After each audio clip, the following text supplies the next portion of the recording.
Bonjour, je suis Gwenaëlle Folange-Terry, Guégué.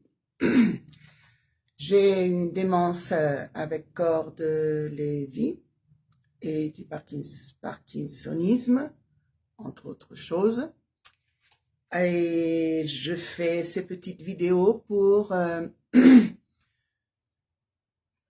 faire connaître un petit peu le fait qu'il y a plus qu'un ou deux genres de démence. On connaît tous la démence sénile, on connaît Alzheimer. Et puis pour faire connaître ce qu'on sent, nous, ceux qui avons la démence, pour que vous puissiez mieux aider si vous connaissez quelqu'un qui est dans ce cas-là. Puis parce que ça me fait du bien de parler. Aujourd'hui, c'est la première fois que je vais en thérapie. Et ça me fout la trouille. Ça me fait peur.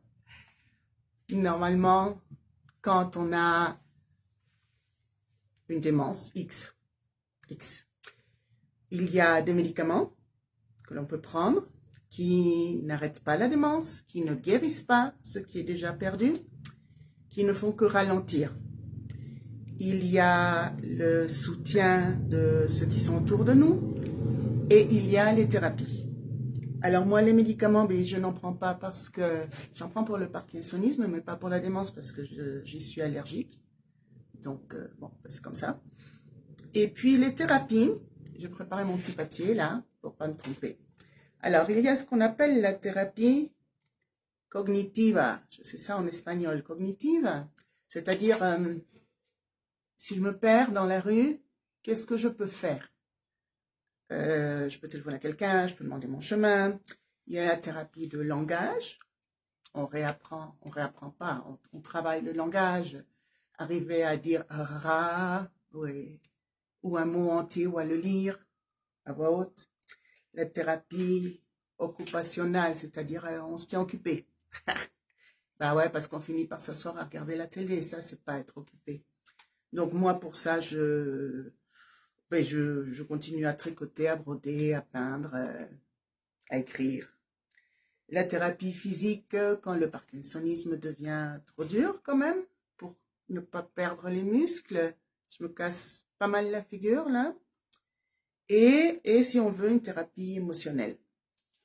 Donc moi, je me semble que pour le moment, avec le genre de vie que je mène, puisque j'écris, puisque je peins, puisque je crée, puisque je vois des amis, puisque dès que c'est possible, je sors, je connais de nouvelles choses, je pense que tout est couvert, mais la thérapie émotionnelle, alors là, j'en ai besoin, J'ai le diagnostic depuis 3-4 ans, entre oui, non, c'est ceci, c'est cela, les premiers scanners, blablabla, à peu près 3-4 ans. Les symptômes, je mets bien mon pull pour être jolie, les symptômes depuis 5-6 ans, et dernièrement, ça va vraiment vite. Je dis toujours ça, mais c'est un petit peu, je crois que c'est exponentiel ce truc. Moi qui n'aimais pas les maths, c'est pas 1 plus 1, c'est 1 exposant 150, et encore, si ça se trouve, le 1 exposant 150, ça donne quand même 1, donc on va pas choisir 1, non? On va choisir 2. Et je ne veux plus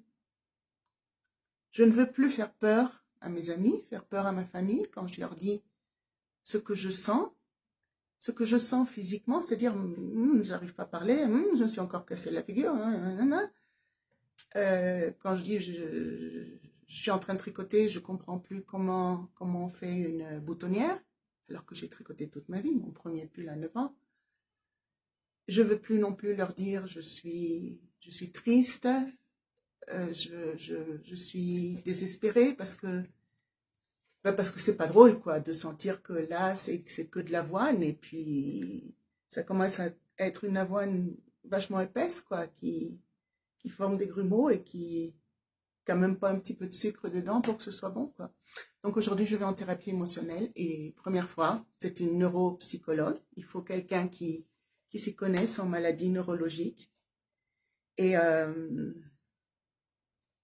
il va falloir lui raconter tout déjà. Et c'est pas drôle de tout raconter.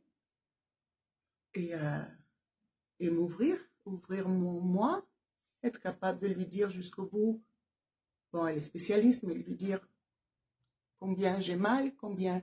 Je n'ai pas peur. Je n'ai pas peur, hein, attention. Mais combien ça m'énerve de ne pas pouvoir demander une fourchette ou de pas reconnaître les gens. Et je peux plus faire porter ça à mes enfants, à mon mari, ma mère, mes frères et sœurs, même s'ils sont un peu loin. Donc voilà, je voulais partager ça, qu'elle est en thérapie, quelle qu'elle soit. Moi, je vais à celle-là aujourd'hui, mais les autres aussi. Ben, pour le patient, c'est pas facile parce que c'est une autre manière d'admettre qu'il y a quelque chose qui est foutu, qu'il y a quelque chose qui ne va pas. Et voilà, quoi.